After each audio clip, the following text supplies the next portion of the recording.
অন্তর্বর্তী সরকারের বেসামরিক বিমান পরিবহন ও পর্যটন মন্ত্রণালয় এবং ভূমি মন্ত্রণালয়ের উপদেষ্টা এ.এফ হাসান আরিফের দ্বিতীয় জানাজা সকাল 11টায় হাইকোর্ট চত্বরে অনুষ্ঠিত হয়েছে।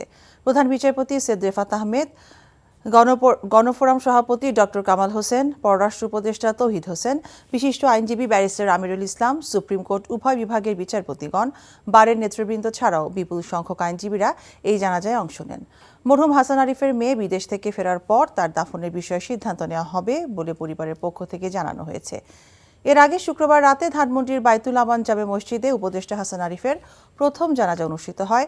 প্রধান উপদেষ্টা ডক্টর মোহাম্মদ ইউনূস সহ বিভিন্ন রাজনৈতিক দলের নেতাকর্মী এবং সাধারণ মানুষ এই জানাজায় অংশ নেন।